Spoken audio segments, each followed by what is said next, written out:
How's it going, everyone? My name is Falling Hearst, and today I'm actually hitting a bit of a different audience and doing something I've never done before and covering something other than games.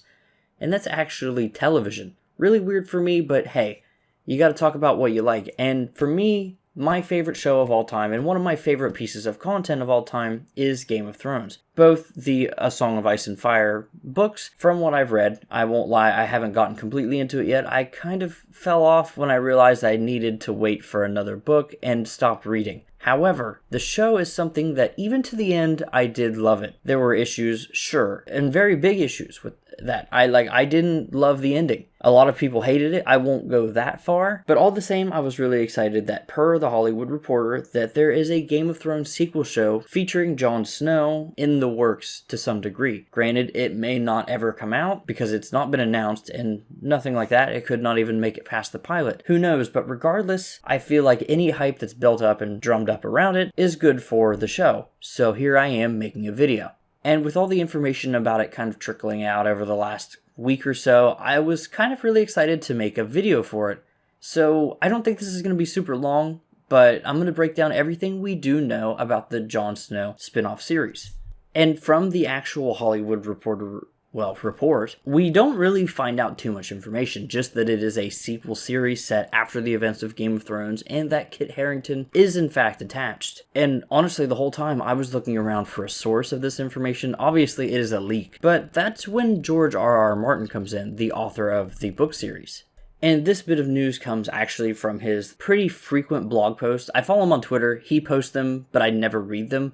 And I don't know, I feel like I see him every month or every couple months or something like that. But regardless, he in fact corroborates that this story is real and even goes on to say that the author of the report from The Hollywood Reporter is someone who he trusts pretty well, and they usually do everything right as far as reporting goes, meaning that they probably double check their sources and they confirm that this is in fact real. But once again, we know all this already because George R.R. Martin confirms it himself. But we do get a little more flavor to what's going on. For instance, he confirms that the working title for the show is Snow, but that is not set in stone. That's more of like the project name. Don't think of it like that's going to be the final title, but actually with how contained the narrative scope for the story seems to be, it wouldn't surprise me if it wasn't actually called Snow. So don't hold me to that. In the write-up, he actually goes on to talk about the other 3 shows that are in development for live action for HBO, and that is the 10,000 Ships show for Nymeria, as well as the Sea Snake, or the 9 Voyages. I'm not really sure which one the proper title is for that, but I believe that's going to be a spin-off of House of the Dragon, but I could be wrong for that. And of course there's the Dunk and Egg show, which is called The Hedge Knight or Knight of the Seven Kingdoms. And again, George R.R. Martin, I don't know if he just doesn't have an NDA or what, but he's just dropping bombs like, hey, these are the potential names of these shows. Granted, we already knew the shows existed to some degree. Honestly, I forgot about a couple of them, but hey, that's exciting. But for me personally, what really sets this apart is that this is the only show that seems to be a true sequel to Game of Thrones. I hate the idea that the main canon of the show ends with how season 8 ended. So it's really interesting to see that we may see characters return or anything like that, but I'll leave that for my theory crafting at the end of the video. But for right now, let's continue with George R.R. Martin's write-up. Honestly, the main bit of information from these other shows being talked about is actually that he confirms that Snow has been in development almost as long as they have, but for whatever reason, this one was tightly guarded and never leaked out until now. It's cool to see that this one isn't maybe twice as far out as these other shows as you would originally assume, only just now hearing about it. He does go on to talk about Emilia Clarke, the actress who plays Daenerys, and how she basically confirmed the show's existence as well, and that it was in fact Kit, as in Kit Harington's idea. I was going to actually source this interview, but it seems that George R.R. Martin has kind of summed it up perfectly for me himself. And yeah, Kit Harington had his own team of writers and showrunners in mind, but according to George R.R. Martin, they are terrific. And honestly, this is great. It really seems that Kit Harington is really passionate about this role and this universe. And as long as he's got an idea of what needs to be done, then I'm really excited to see wherever this goes. And to bolster the talent behind the show even more, George R.R. Martin does confirm that he is in fact involved, just as he is with the other shows. Now, the amount of involvement is still up for debate.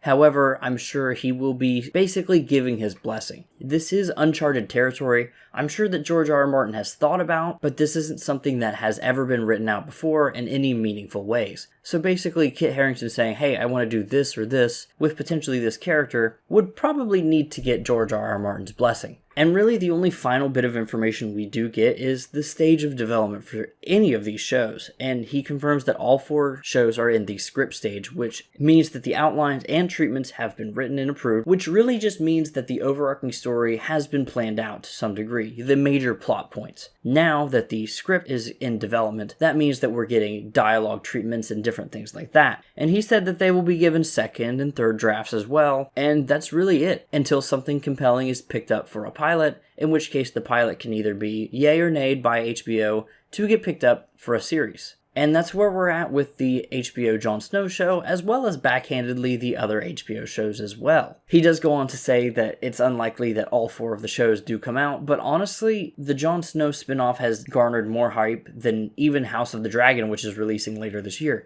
As far as I'm concerned, I've seen more people talking about that in a short span of time than even when a trailer comes out for House of the Dragon. And I'm really excited for House of the Dragon, don't get me wrong, but there's something just different about the characters that we've already been introduced to. Now, as promised, I figured I would let you know everything I think the Jon Snow show needs to do to get it right, as well as some theories or hopes that I would want to also come about from this show. First off, I'd like to kind of attack the structure. I really hope this isn't a limited series, as in like a single season. Think of like Obi-Wan Kenobi or something like that. I really hope that they'd at least give it room for a couple of seasons. I really do want this to be something that we can flesh out for a little bit of time, and perhaps even introduce new characters for potentially more shows later down the line. I really hope they don't stick to the North. Jon Snow, of course, was exiled at the end of Season 8 to North of the Wall. However, I really hope this isn't a very simple setting. Sure, you're going to start in the North, you basically have to, but I'd love to see Jon in places that we've never seen him before. And I'd also love to see a slight shift away from the ensemble cast, at least not as large of one, for more of a linear focus on Jon Snow himself, as the title of the show seems to indicate.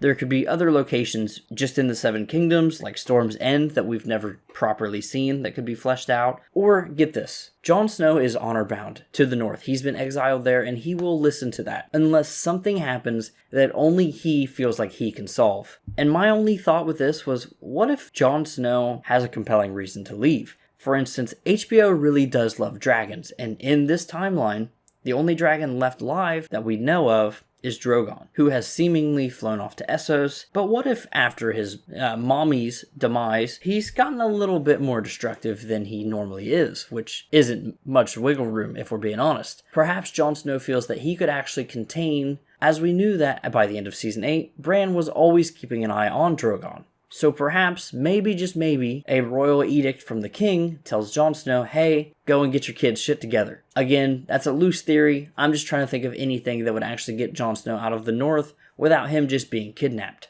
But my point is, I would really love to see Jon Snow in Essos, especially considering there's plenty of places there that we haven't seen fleshed out. And wouldn't we just love to see an interaction between him and Daario Naharis? But speaking of returning characters, there's some that you pretty much have to do. In my eyes, I think that Ghost and Tormund would be pretty much no-brainers for the show, seeing as how they're the ones in the closest proximity to Jon by the end of Season 8. In a long-term sense, perhaps over the couple seasons, Sansa would also make sense, being the Wardeness of the North, as well as maybe even Sam, only because, and I say this only because, I do think that would be fan service that would be met. You know, the Jon and Sam duo is something that is pretty much unmatched.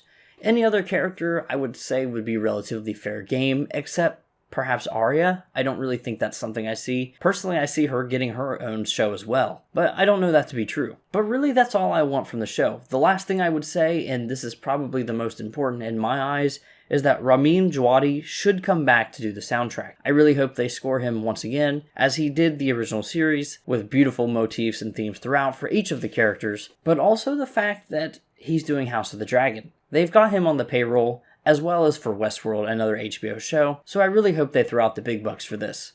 But anyways, that's it. Thank you so much for watching this video. It's a little different from something I'm used to, so if you're a subscriber and you thought this was weird, go ahead and let me know what you think. Or, if you're a new person, consider subscribing. This isn't something I'll do very often, but I do gaming content otherwise. So yeah, thanks. Bye.